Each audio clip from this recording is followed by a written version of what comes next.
Wilne Stadt von Geist und Mime, Wilne idischlich Vertrag, wo es murmeln viele Säudes von der Nacht. Oftmals seh ich dich in Chole, heiß geliebte Wilne mein, und die alte Wilner Ghetto in a nebeldicken Schein. Wilne, Wilne, unsere Heimstatt, unsere Bänkschaft und Bagger. Ach, wie oft es ruft deinen Namen von mein Eugareus a Tränen. Wilner Gesslich, Wilner Teichen, Wilner Wälder, Berg und Tor. Etwas Neues, etwas bringt sich noch die Zeiten von Amor.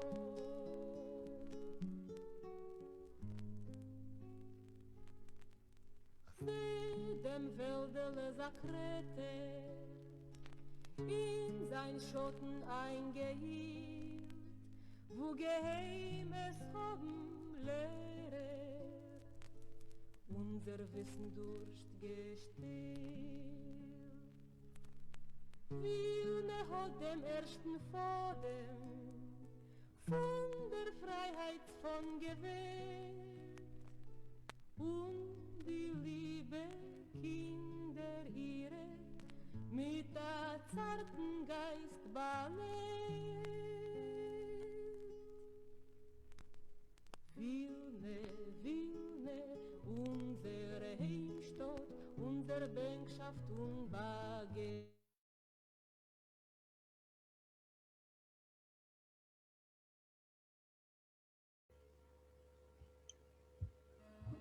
Oi, pessoal, boa noite. Sejam todos bem-vindos. Queria agradecer a presença de todo mundo que está aqui nos assistindo, em live pelo Zoom e em live pelo Facebook no museu. Meu nome é Gabriela, eu sou coordenadora do Departamento de Mediação Educativa do Museu do Holocausto. E hoje eu estou aqui com a Camila, com a Hanna e com a Oriane para a gente discutir um pouquinho sobre a educação museal na pandemia, esses grandes desafios que estão surgindo agora. Então, agradeço bastante a presença das nossas participantes e também de todo mundo que está aqui nos assistindo. Antes da gente começar o nosso bate-papo, queria só deixar alguns recadinhos. No final, a gente vai abrir para perguntas, então, se alguém tiver alguma dúvida, alguma questão, pode mandar quem estiver aqui no Zoom nas perguntas aqui embaixo, no Questions and Answers, e no Facebook pode mandar pelo chat a sua pergunta, e aí no final a gente, se der tempo, a gente vai fazer algumas perguntas, tá bom? Então, muito obrigada a presença de todo mundo. Queria que as meninas se apresentassem, cada uma rapidamente, um pouquinho. Acho que se a Camila quiser começar, que ela está como a única representante do Museu da Manhã, pode ficar à vontade, Camila, a palavra é sua.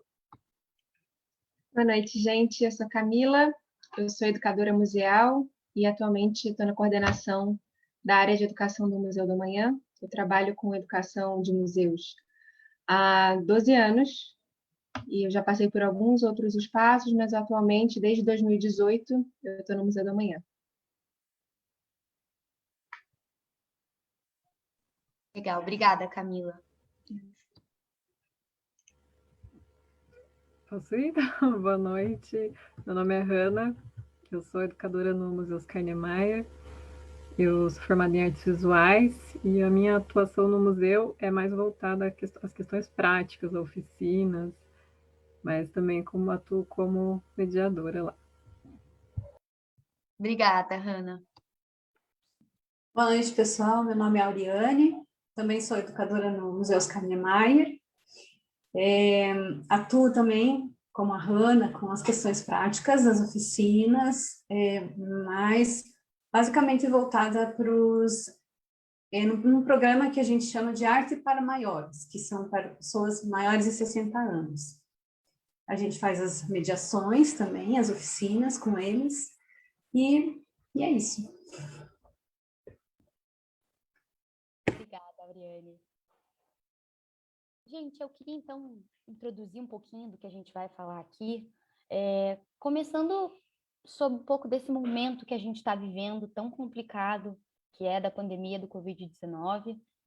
Para nós, dos museus, essa pandemia, acho que ela escancarou algumas feridas que a gente já sabia que a gente tinha, principalmente com relação ao contato com o público pela internet, essa era das lives, dos debates online, é um contato muito diferente daquilo que a gente estava acostumado, né?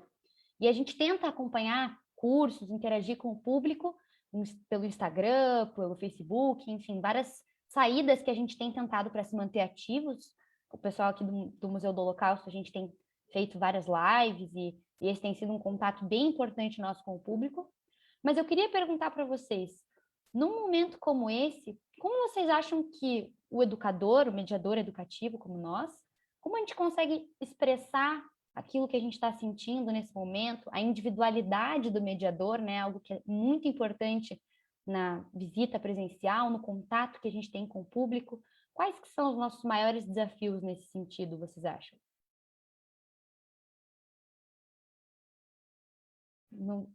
Quem quiser começar. Posso começar? Pode começar, Cami, a palavra é sua. Assim, antes de responder, Gabi, eu queria te agradecer pelo convite. Eu acho que isso aqui que a gente está fazendo também é uma das tentativas de criar rede, né, nesse momento tão complexo, exatamente como isso que você traz agora, essa individualidade do educador. Eu fico pensando o quanto essas conversas também não dizem respeito a essa troca dos museus, né? Esses museus que estão aqui sendo representados hoje trazem essas individualidades de alguma forma. É um desafio e tanto, eu não tenho resposta para isso. Eu acho que o que a gente está buscando, na verdade, são ações que talvez possam, de alguma maneira, manter algum tipo de contato com os públicos, mas definitivamente a gente entrou num lugar ainda muito desconhecido. A gente tem uma perspectiva muito diferente. A gente tinha uma outra atuação presencial, um contato que era muito importante para a gente, a troca com os públicos. A gente debatia demais o acesso a esses espaços físicos, e hoje o que a gente está debatendo é o acesso aos espaços virtuais, inclusive, que também não são tão acessíveis assim. Então, a gente continua ainda com desafios antigos, com roupagens novas, ao meu ver, né? A essa configuração que se apresentou para a gente hoje. E quando você diz que os museus ainda estão enfrentando uma situação de reconfiguração, eu imagino que também não seja apenas das suas linguagens, mas das suas configurações estruturais, né? Com a pandemia, a gente viu questões antigas serem cada vez mais profundas, o entendimento do que é o educativo dos museus continuam ainda em dúvida em muitas instituições. Esse papel de mediar online, muitas vezes, ele não tem sido feito junto às equipes de educação, em alguns espaços, por uma dificuldade mesmo, não por não quererem, enfim, mas existe uma dificuldade justamente porque se passou um ano, mas a gente continua aprendendo como a gente vai fazer isso. Então, eu acho que tem uma coisa nisso tudo, em primeiro lugar, que é entender que os museus, eles são feitos de gente. Isso é indissociável. Se a gente está no espaço físico, se a gente está no espaço digital, a gente não pode desconsiderar as pessoas nunca, nenhuma parte do nosso trabalho. Então, o que a gente, e aí eu posso dizer enquanto área de educação do museu, o que a gente tem tentado fazer é internamente também se reconstituir e entender como a gente chega nesses diversos públicos, né? Porque a gente fica lutando o tempo inteiro pela diversidade, só que no virtual essa diversidade ela não pode ser perdida. Então, como fazer isso? Como investir nisso? Então, acho que para começar a conversa, assim, eu trago essa questão assim, de como a gente vai manter não só essas individualidades do educador, mas também como a gente vai entender a diversidade do público quando a gente tem um corte muito grande nas áreas educativas, né? Essa diversidade, se ela não está refletida internamente, como a gente alcança isso externamente? Eu acho que essa é a grande questão para a gente nesse momento, assim. Sem dúvida, Cami, acho que essa tua reflexão é fundamental. Eu vou passar então a palavra agora para a Hannah e para a Auriane, se elas quiserem falar um pouquinho sobre o que elas têm visto desses desafios no Museu Oscar Niemeyer. A palavra é de vocês.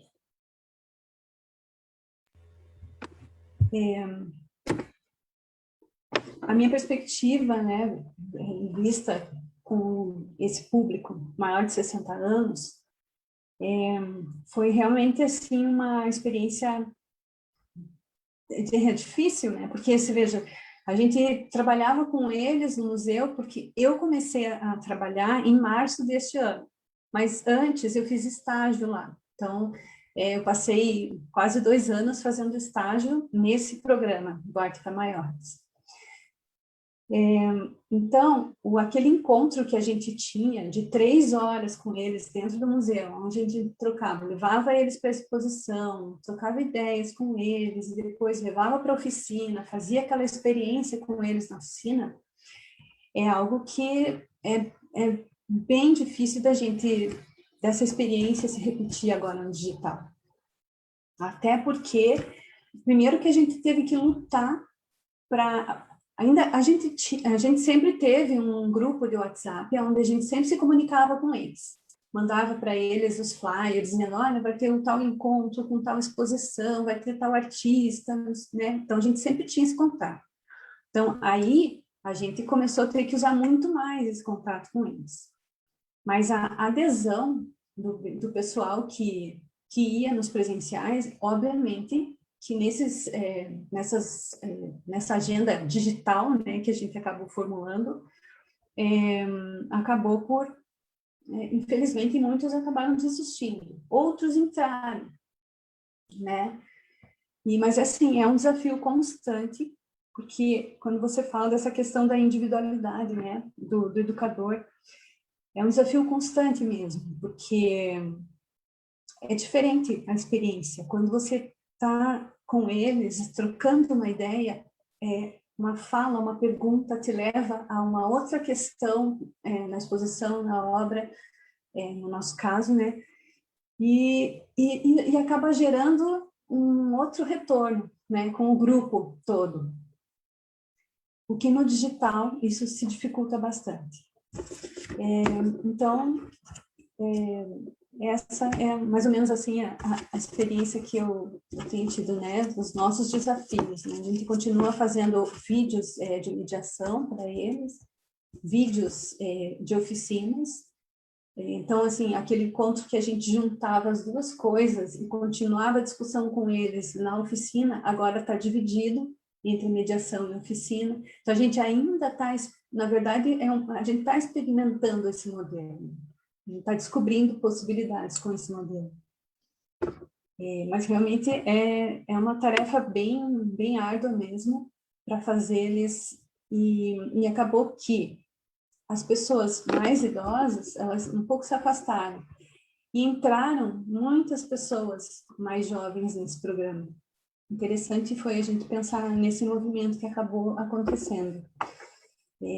Inclusive professores, né, que acabaram entrando no grupo do Arte para Maiores por causa do conteúdo, que a gente acabou produzindo um conteúdo, no final, um conteúdo super bacana mesmo, para tentar suprir para eles, né? Então, vamos dizer assim, a gente está descobrindo dia após dia como agir dentro desse território. Mas é isso. Ana, quer falar? Eu acho que desde que começou, né, a pandemia lá em março do ano passado, a gente teve que ir aprendendo meio na marra, assim, algumas coisas, né? E realmente é um assunto que tem mais perguntas do que respostas, né? A gente vai tentando, eu acho que na verdade isso não atingiu nem só os nossos museus aqui, nem só os museus em si, mas também a própria educação como um todo, né? Eu moro com professores aqui e eu via a dificuldade que era também transpor essas práticas diárias para uma plataforma digital, né? E ali para a gente, eu trabalho mais com a questão das oficinas, né? E os meus vídeos, não, eles vão para as redes sociais, né? A gente começou a fazer primeiro a gente começou a fazer oficina escrita. Aí a gente viu que não estava dando muito certo, que a pessoa precisa ver, né, como fazer aquilo. Daí a gente queria introduzir imagem nessas práticas, né?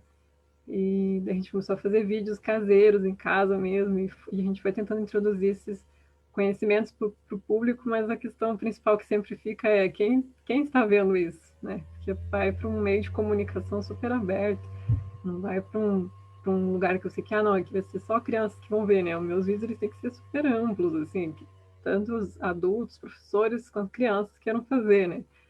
E, e entra em xeque mesmo, né? Algumas coisas. E essa questão da falta do retorno foi o que mais mexeu comigo, assim, no ano passado. Tanto que esse ano a gente está tentando introduzir algumas videoconferências para a gente ficar mais fechado, igual a gente está aqui, né? Se ver um pouco, ter uma possibilidade, alguma interação que seja, né? Porque eu até me emocionei no final do ano passado, recebi no meu e-mail uma professora de Santa Catarina que fez uma oficina minha com os alunos dela, e ela foi me mandando vários e-mails dela. Ai, Hannah, eu não posso publicar com a hashtag lá, que a gente incentivava eles a publicar com a hashtag, porque são alunos do colégio, os pais não autorizavam. Mas ela falou, mas eu vou te mandar aqui porque eu sei que é importante. E aí eu quase me emocionei, porque foi o primeiro resultado que eu recebi, né? Eu sempre ficava de olho na hashtag lá para ver se tinha alguém publicando alguma coisa. Porque a gente tem essa questão, né? De, será que eu estou chegando? O que será que eu preciso mudar, né? E a gente não recebe nem crítica, nem elogio, nem nada. A gente só vai fazendo. É como tem que ir estudando, né? Tem que ir elaborando, assim. E eu sempre fui muito conectada nessa questão da mediação do conhecimento museal, baseado pela experiência, sabe? Então, ainda mais lá no museu, um museu grande, com arquitetura, eu queria sempre que a criança entrasse lá e sentisse aquela experiência, né? Nem que fosse só a experiência de falar, nossa, como o olho é enorme. E, e como transpor isso também, né? Então, a gente vai dando pequenos passos, né? Em alguns vídeos eu tento introduzir algumas questões sensoriais, que faz parte da minha pesquisa também, essa questão da experiência, mas a gente tem que ir testando, né? É, um, é uma coisa bem complicada mesmo. Estamos todos aprendendo, né? Fazendo testes. Realmente é bem complicado esse ponto que você trouxe, acho também fundamental. A gente está num eterno teste, assim, né? Eu sinto isso que você falou de não ter retorno e não saber que público a gente está atingindo. Eu acho que é uma dificuldade comum aqui nossa, porque é realmente muito complexo. A gente tem, claro, utilizado amplamente as redes sociais e esses espaços que a gente tem aqui, mas a gente não sabe exatamente que público, né, dentro das faixas etárias a gente está atingindo, mesmo sabendo que para o público jovem, acho que é até mais difícil, os jovens, assim, crianças, adolescentes, é mais difícil, assim, né, de atingir. E também o público que a Auriane citou, que é o pessoal maior, também tem uma dificuldade de acesso à tecnologia, a restrição que a Cami falou que não é exatamente igual e democrático, né, esse acesso, tanto por questões sociais e também de idade. Então, não saber que público a gente está atingindo, acho que é uma dificuldade muito grande. A gente tem sentido bastante isso também. E uma dificuldade muito grande de atingir o público jovem. Não sei como tem sido isso para vocês, mas saber de crianças e adolescentes essa interação que por muito tempo foi o nosso, né, grande principal alvo.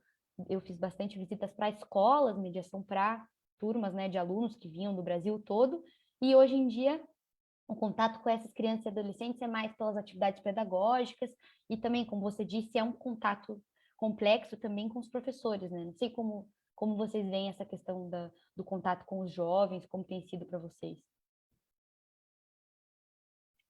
Essa questão que a Hannah trouxe do retorno, só queria fazer uma pontuação, porque isso eu acho que a gente, enquanto educador, sente demais isso, né? Eu acho que tanto no presencial a gente tinha uma experiência do pós, né, da pós-visita. Mas foi uma coisa que a gente acabou criando outras formas, alguns lugares foram criando outras metodologias para ter aquele retorno específico, mas, de fato, a gente está nesse limbo da experiência de não saber como chega a quem chega. Então, eu fiquei muito tocada pelo que você falou, Hannah, desse retorno, né, da professora, né, que a gente também não tem noção do quanto chega, né, e do quanto toca também o público que antes a gente tinha contato. Mas eu fico imaginando também os visitantes que acompanhavam as visitas nas brechas, sabe? Não era exatamente o grupo que a gente estava atendendo, mas também estava ali pegando aquilo e criando outros retornos para suas vidas. Eu acho que tem um pouco disso o museu, né? Da gente não ter essa capacidade do todo, mas de poder propor algo que toque as pessoas, que de fato promova alguma experiência. E aí, né? E aí eu acho que isso que a Gabi traz, assim, de como a gente está atingindo os jovens, as crianças, a gente está vivendo uma transformação muito grande em todas as áreas, assim como a Ana e a Ariane falaram. A gente no Museu do Amanhã tem tido uma experiência, assim, para quem não conhece o Museu do Amanhã, ele é no Rio, e ele tinha, antes da pandemia, uma média de público de 5.000, 4.000 pessoas por dia. Então, era muita gente que passava pelo museu. Então, esse corte para a gente foi muito grande, porque é um impacto de gente que a gente parou de atender, né? 5.000, 4.000, 3.000 pessoas por dia, e de grupos de escola. E uma coisa que a gente foi percebendo nessa virada para o virtual, para como alcançar os jovens, como alcançar as crianças, a gente está entendendo um outro comportamento, que é o comportamento das câmeras desligadas, dos microfones desligados e do chat superativo. Que era um pouco do que a gente via no presencial, de no primeiro momento, todo mundo muito calado esperando e com uma perspectiva de visita guiada. E aí a gente quebrava aquilo e ia para a experiência. Então, esse alcance dos jovens, pelo menos aqui no museu, da forma que a gente tem feito, a gente propôs algumas atividades online, a gente fez algumas parcerias com escolas que estão funcionando de alguma forma remoto, principalmente escolas da região, são algumas escolas públicas, em que já tem uma dificuldade de acesso. O Museu do Amanhã é localizado numa região da cidade que é central, mas está ao lado de importantes favelas aqui no Rio, como o Morro da Providência, o Morro da Conceição, o Morro do Pinto, o Morro do Livramento. É um conjunto de morros próximo à região portuária, na região portuária, na verdade.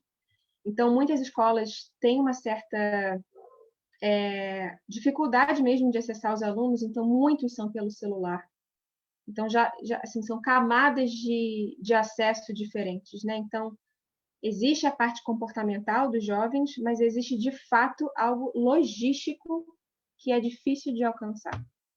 Então, essa mediação, essa experiência que vai acontecendo pelo virtual, ela está acontecendo aos poucos, na medida que esse contato começa a acontecer. No momento inicial, é câmera fechada e microfone fechado. E, então, esse atingir os jovens, ele está se dando muito pelas escolas, e a partir das escolas a gente consegue divulgar as outras atividades, e aí sim eles vão se engajando. Então, tem, por exemplo, uma atividade, o museu já reabriu, né? Reabriu de novo, pela segunda vez agora nesse mês, e tem uma atividade muito específica que a gente tem, que é externa, e aí a gente consegue fazer, né, com mais segurança, que é a horta do museu. Então, a gente faz as oficinas na horta, oficinas abertas. Então, a gente consegue atingir um pouco mais o público idoso, um pouco mais o público jovem, crianças que também tendem a procurar a horta, entender como são esses plantios. A gente vai buscando atividades mais híbridas, porque aí sim a gente consegue atingir mais os públicos que a gente antes atingia mais no presencial, né?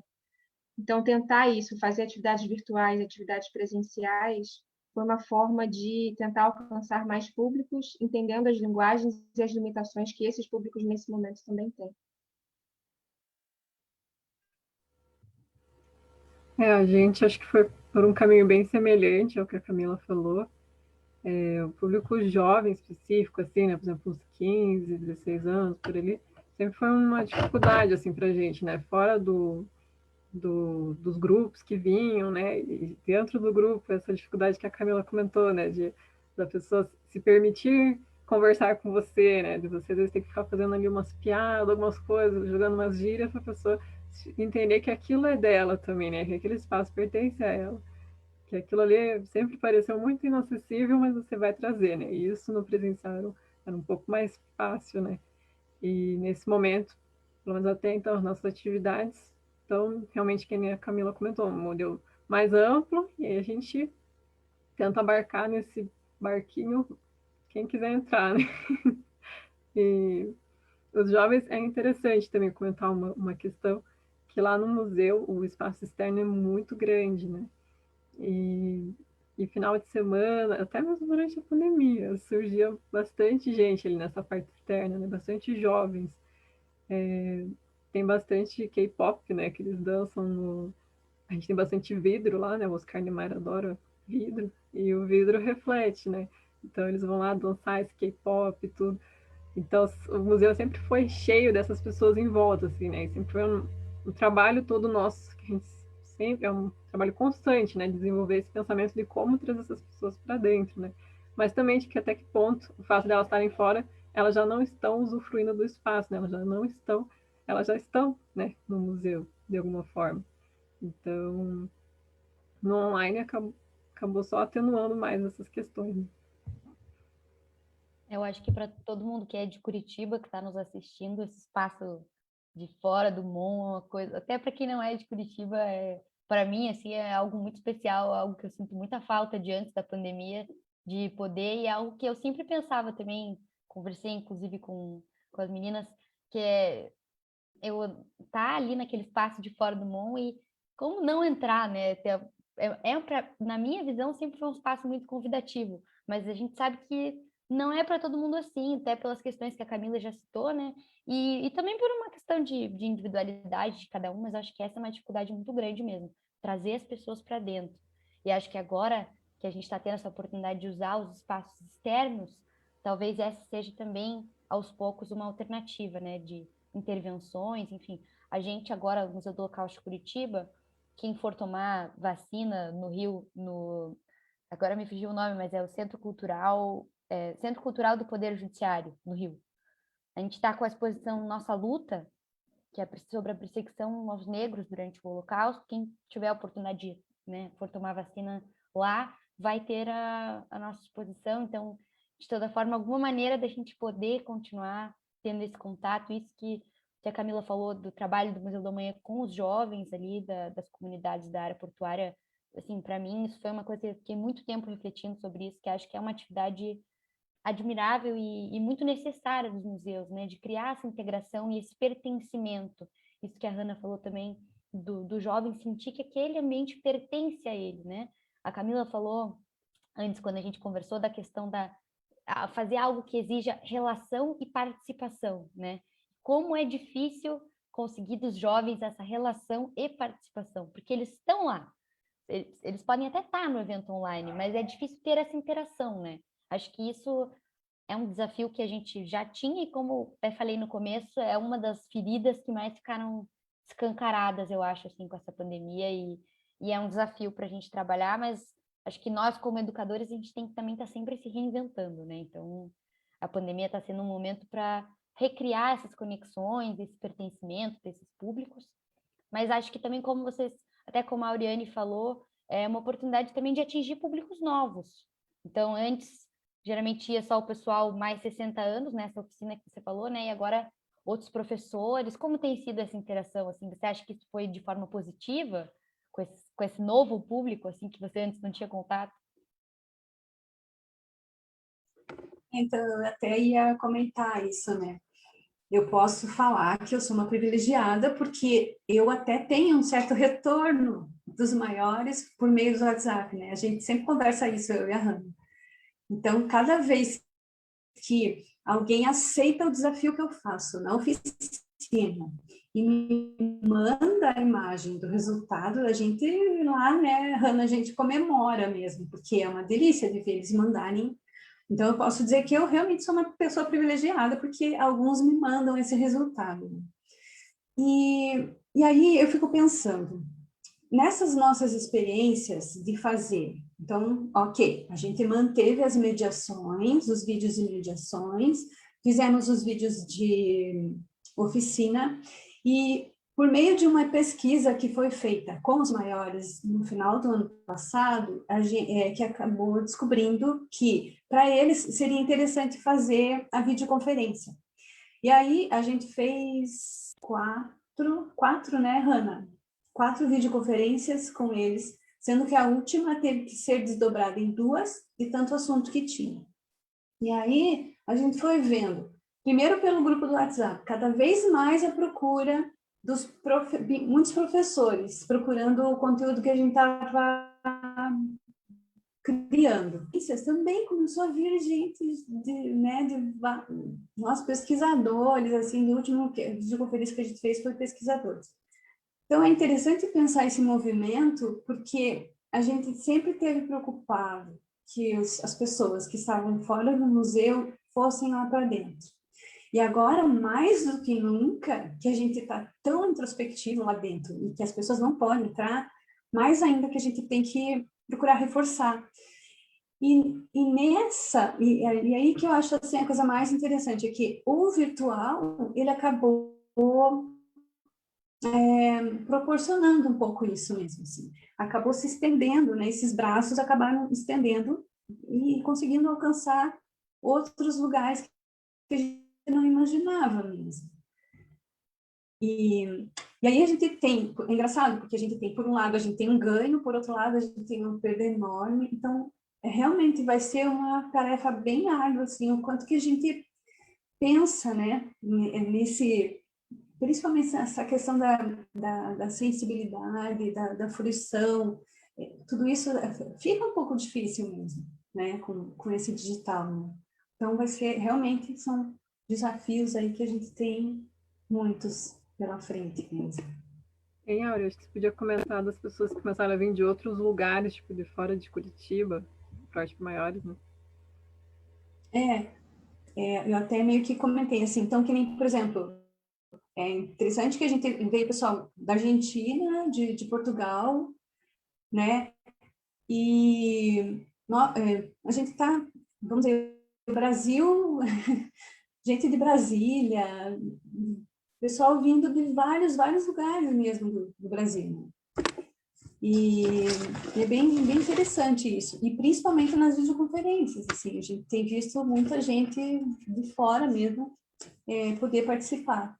Então, como eu falei, né? Aqui, os braços do museu saindo e para onde que a gente está podendo atingir nesse ponto.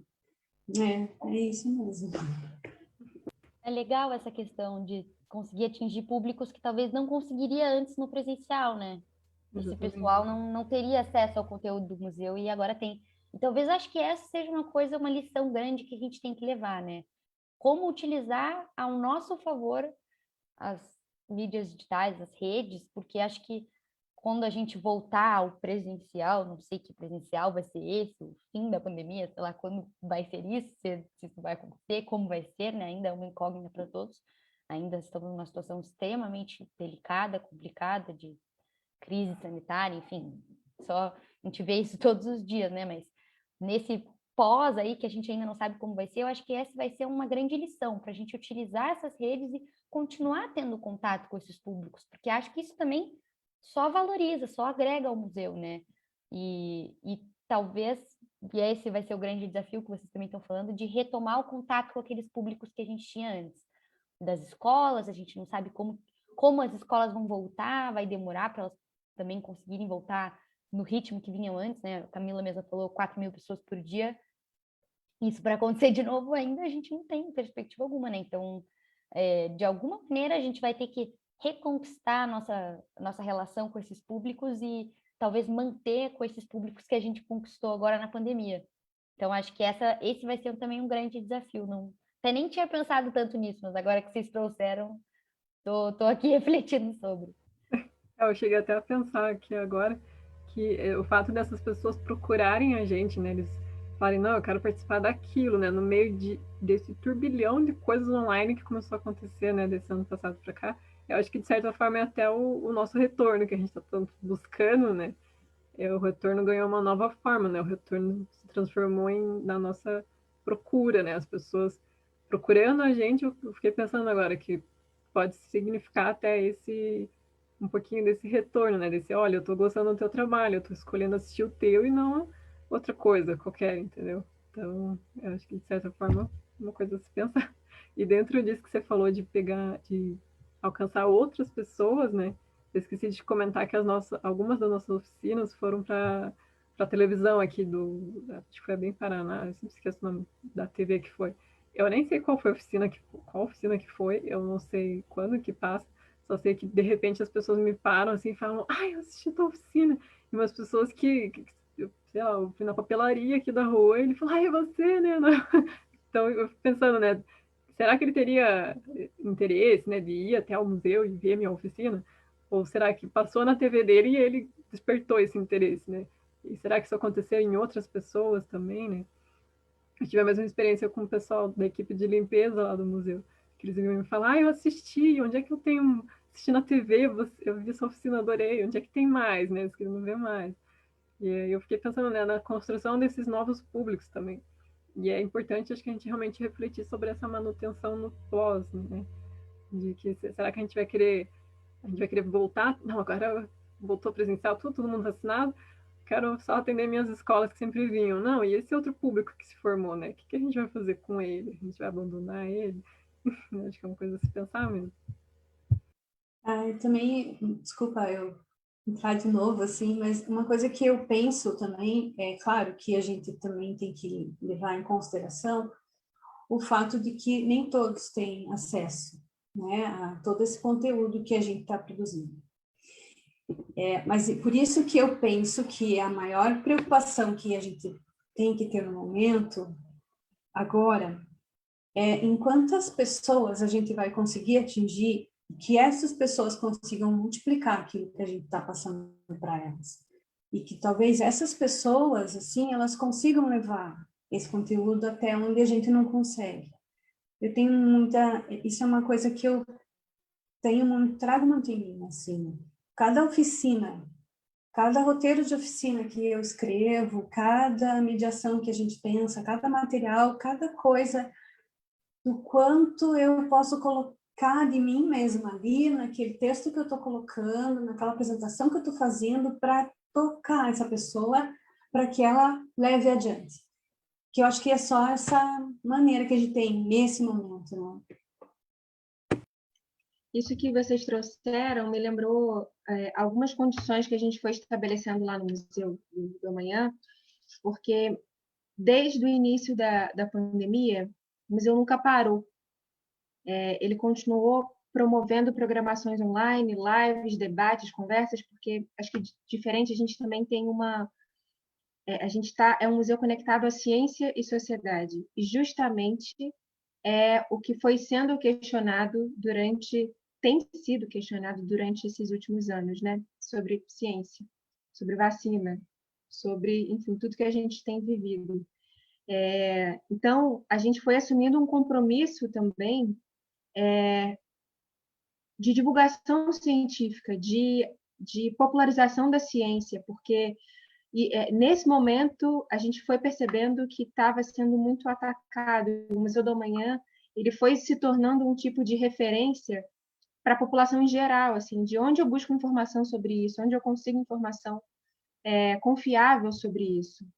Então, a gente foi tentando entender qual é o papel social que a gente tinha, né? Então, quando a Auriane fala assim, a quantidade de pessoas que a gente está acessando, existe aí nessa discussão de quantidade uma discussão de qualidade, né? Dessa qualidade de contato, de qualidade do que a gente vai oferecer. Eu acho que isso é uma preocupação que a gente tem desde o dia 1, né? Pré ou pandemia. A gente tem essa função social, de fato, de multiplicar conhecimento, mas como multiplicar esse conhecimento? Então, muitas programações que a gente foi fazendo, logicamente, apareciam tanto pessoas interessadas naquilo, quanto ataques àquilo. Então, a gente teve que lidar com as duas coisas, com as pessoas que estavam buscando e pessoas que não acreditavam naquilo, né? Por mais que tivesse embasamento científico, aquilo era uma questão. Então, o museu ele nunca está separado da sociedade, né? Das questões sociais. Então, se a gente vê uma polarização social, a gente vai ver essa polarização nos nossos públicos. E aí eu digo, enquanto um museu de ciências. E isso já acontecia antes da pandemia, né? Quando a gente atendia um grupo, vocês imaginam, a gente recebia professores ou público em geral, enfim, que acreditavam em terra plana.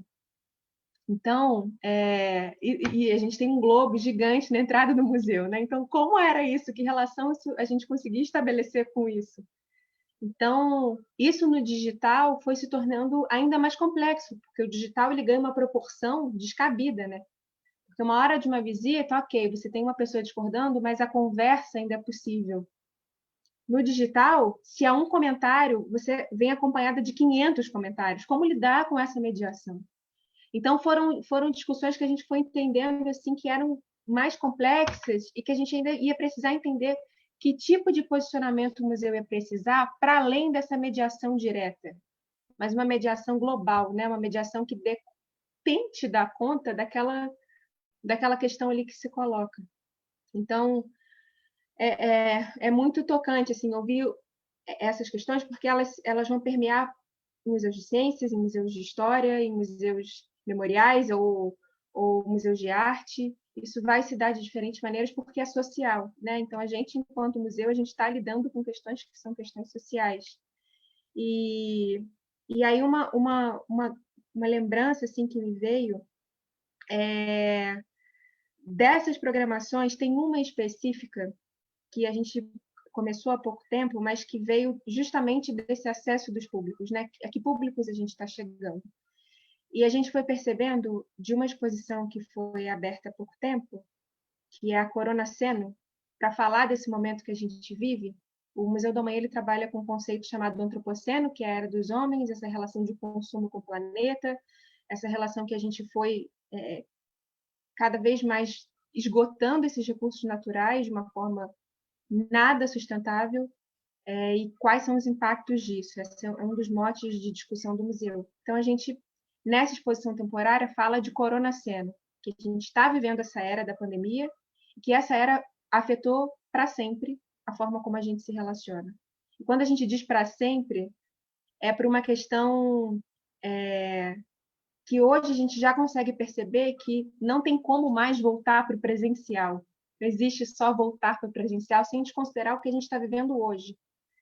Então, a gente está trabalhando muito com outro conceito, que é o FISdital, que vem do Congresso de Arquitetura, que é justamente o físico e o digital.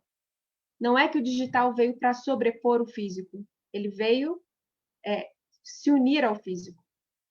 Então, mesmo que a gente volte, a gente não tem mais espaço para desconsiderar isso, porque é como as pessoas se relacionam. Né? Como a gente se relaciona. A gente só está aqui hoje justamente por essa tecnologia. Né? A gente consegue falar com museus de outros estados dessa forma, tão diretamente, por isso, pela tecnologia. Então, é lógico que existem as barreiras, e é o nosso papel sempre ir no contrafluxo de como a gente quebra essas barreiras, de como a gente reconfigura essas barreiras, mas a gente não pode ignorar também os benefícios disso, né? Então, a atividade que eu ia dar de exemplo é o Museu em Libras, porque quando a gente foi conversar com os públicos sobre os conceitos do museu, a gente tem um educador que é surdo, que é o Bruno, a gente percebeu que várias informações, vários conteúdos, principalmente em Coronaceno, que é um assunto muito novo, muito recente, que a gente ainda está aprendendo, não tocava ele, não chegava a informação com a plenitude que precisava. Simplesmente porque a gente está falando em outra língua, né? Falar Coronaceno, falar Coronavac, falar, enfim, termos que estão aparecendo, coronavírus, né? Enfim, termos que estão aparecendo, pandemia, são termos supostamente novos no geral, né? Então, o Museu em Libras ele vem justamente para a população surda, para a comunidade surda, para conseguir falar especificamente a partir da língua e não do conteúdo em si. Então, conteúdos que são tão afastados, como a gente, na língua, acessibiliza isso para o público? Então, na primeira edição, a gente falou justamente de coronaceno e coronavírus, e a gente teve participação, inclusive, de pessoas de Curitiba. Enfim, de várias pessoas do Brasil pedindo informação sobre coronavírus, porque não é acessível, né? A gente abre um jornal e coisas que dizem respeito ao nosso cuidado, né? Então, são coisas que para a gente parecem tão distantes, mas como a gente faz isso acontecer? Como essa informação pode chegar de uma forma mediada? Então, a gente, enquanto educador museal, fica o tempo inteiro pensando como fazer para acessibilizar e fazer chegar esses conteúdos com qualidade. Eu acho que esse é um dos maiores compromissos que a gente tem, né? E uma das maiores dificuldades, porque o tempo inteiro a gente fica ali tentando alcançar todo mundo, sabendo que a gente tem só 2 pernas, 2 braços, uma boca, e nem sempre vai dar para chegar em todos, mas a gente tenta, né? Eu acho que essa é a chave que vira, a gente tenta chegar. Nossa, quantas informações importantes. Acho que isso que vocês trouxeram agora, assim, é a chave do negócio, é o que a gente mais tem que pensar, assim, e sobre não conseguir atingir todo mundo e a questão das pessoas que a gente consegue atingir, que elas repliquem esse conteúdo. A primeira coisa que me veio à mente são os professores, né? Eu acho que eles, como sempre foram fundamentais em todos os passos de educação e, enfim, na sociedade como um todo, eu acho que agora é mais do que fundamental que... eu fico muito feliz, por exemplo, que a Oriane disse que agora ela também está conseguindo atingir outros professores no projeto dela, a gente também no museu tem os nossos projetos com os professores, e eu acho que eles vão sempre, da melhor maneira, conseguir replicar esse nosso conteúdo, porque eu acho que realmente a gente não vai sempre conseguir, e claro que a gente sabe também que a educação ela não é acessível a todos, mas ela é a nossa ferramenta mais preciosa, e eu acho que se a gente conseguir de uma maneira efetiva passar isso para aquelas pessoas que estão realmente conscientizando e têm um contato mais direto com os jovens, talvez essa seja uma porta nossa também, esse contato com os professores, mesmo agora na pandemia. E isso se relaciona, que eu achei assim muito interessante isso que a Cami falou sobre o papel social do museu, né? E assim, no Museu do Holocausto de Curitiba isso sempre foi uma coisa muito importante, a gente sempre teve um papel muito importante de posicionamento dentro da sociedade, de conscientização, de se colocar frente e contra todo qualquer discurso de ódio, né, disseminação de discurso de ódio.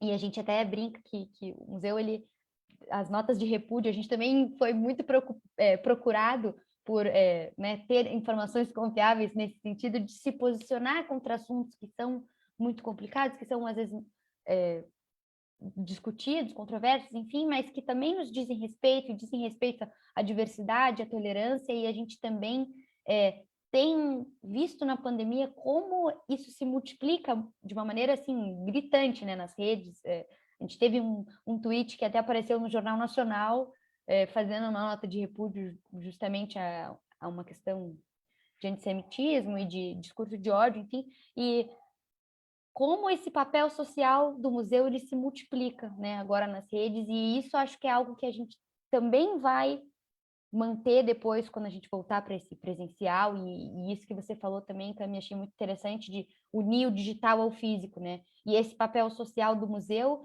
ele é tanto no presencial, no físico, mas também no digital para essas outras pessoas que a gente não consegue atingir diretamente com a visita, né? O papel social do museu, acho que ele deve atingir a sociedade como um todo, e mesmo tendo uma boca, 2 braços, a gente tem que ter braços de polvo e atingir todo mundo com esse nosso papel social, que eu acho que seja museu de arte, de história, do que for, a gente tem esse papel que eu acho que ele é fundamental. Meninas, eu queria perguntar se vocês têm alguma outra questão que vocês querem trazer, levantar aqui para o nosso público, algo que vocês acham que não foi falado, se quiserem, fiquem à vontade. Acho que, Gabi, tem uma questão aí que também está sendo discutida, que é a redefinição dos museus. Né? O ICOM está colocando essa pauta e, mais do que nunca, a gente está aprendendo. Aprendendo.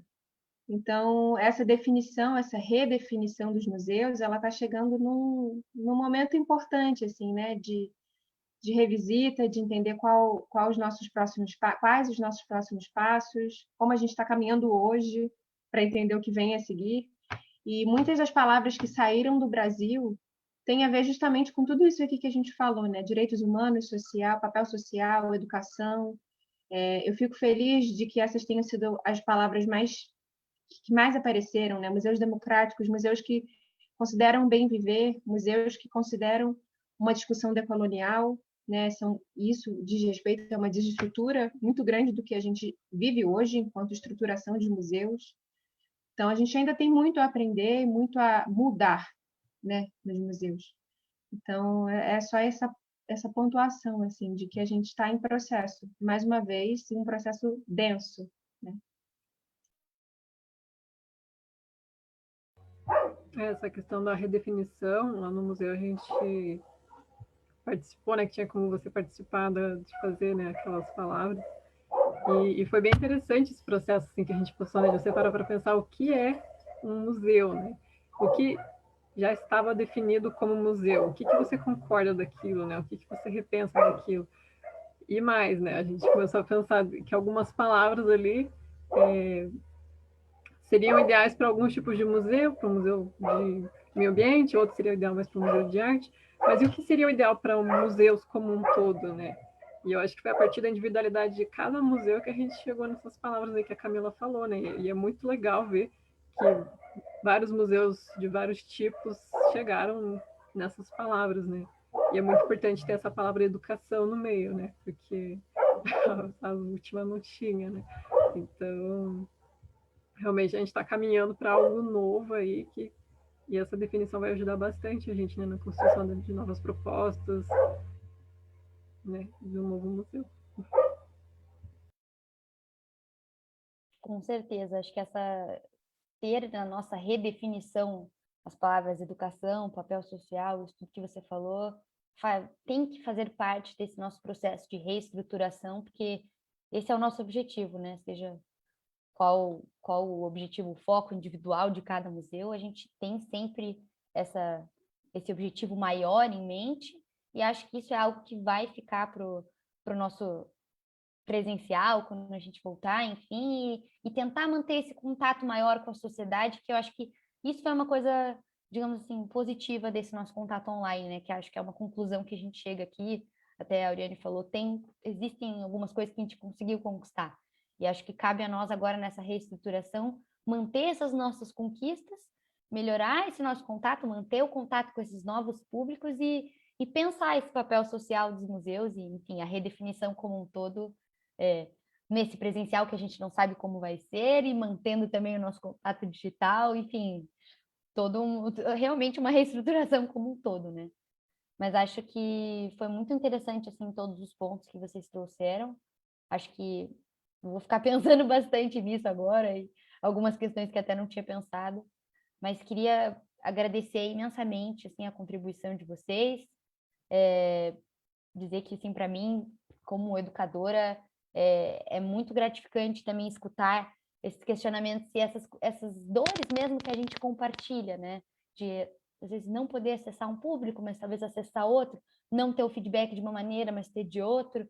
Então, acho que são coisas que abraçam a gente, assim, confortam quando a gente vê que tem outras também pessoas tendo esses questionamentos, né? E, enfim, da minha parte é isso. Queria saber, abrir a palavra final aqui para vocês, se quiserem comentar alguma coisa. Mas, assim, agradecer mesmo a presença de vocês, a contribuição de vocês, e que a gente possa, com essa nova rede, né, agora ter cada vez mais parcerias e mais contatos entre os nossos museus, que acho que é algo que só nos acrescenta. Com certeza, só acrescenta. A gente está sentindo realmente isso. Essa possibilidade da gente poder estar falando com vocês aqui agora, com certeza só tende a contribuir mesmo.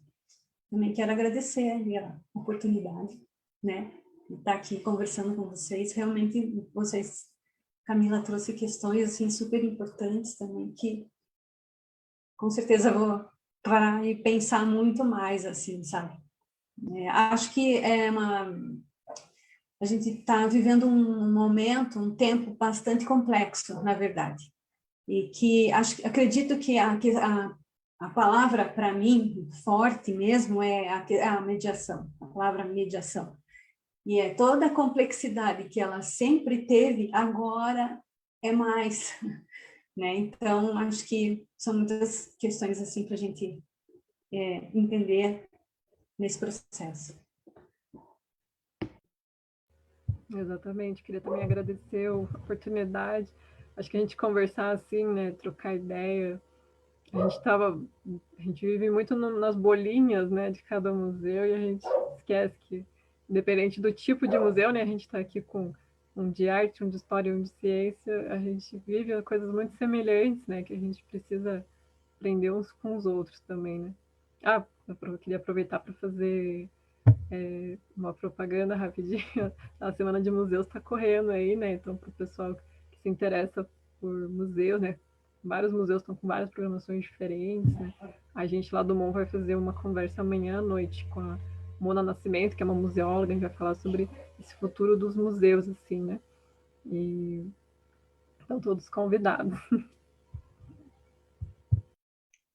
Obrigada, Hanna, pelo compartilhamento. A gente vai seguir por aqui também.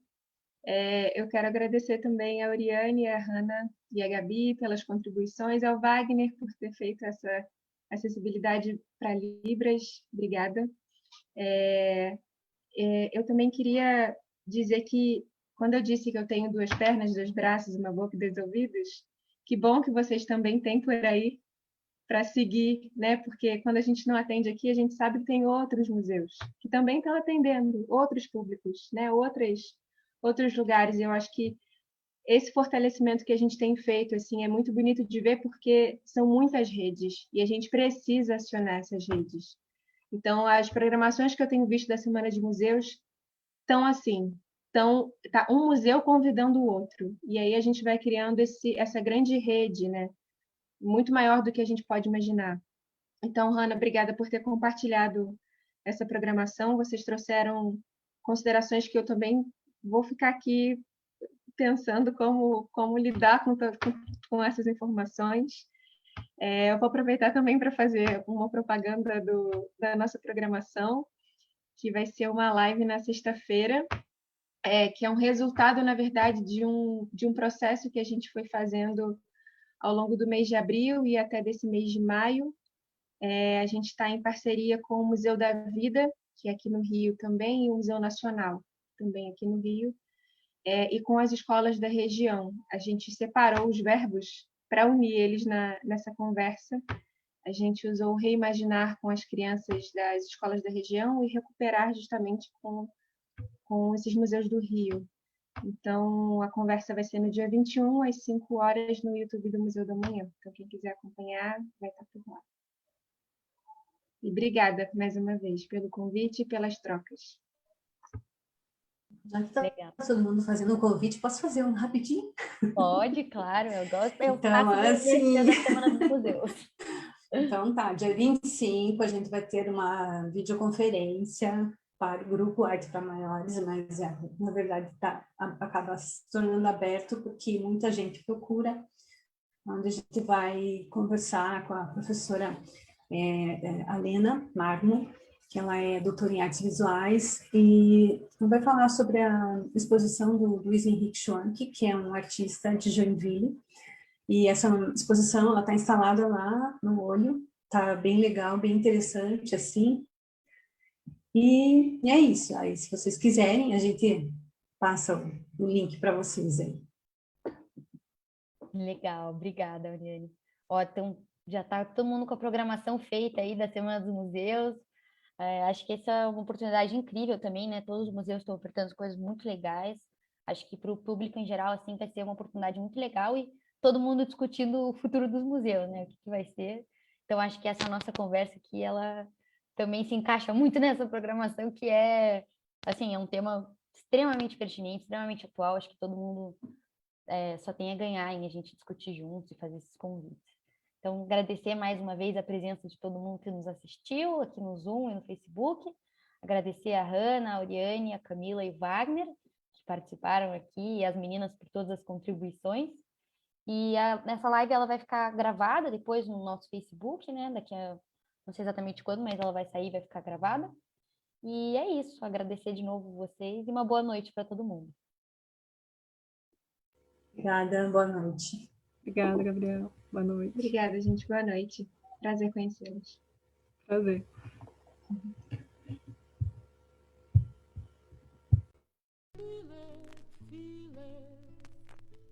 Stille soll des von der Nacht.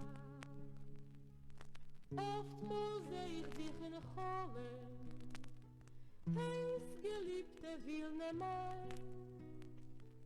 Und die alte Wilner Ghetto in a nebeldicken Schein. Wilne, Wilne, unsere Heimstatt, unsere Bänkschaft und Bagger. Ach, wie oft es ruft deinen Namen von mein Eugereis ab.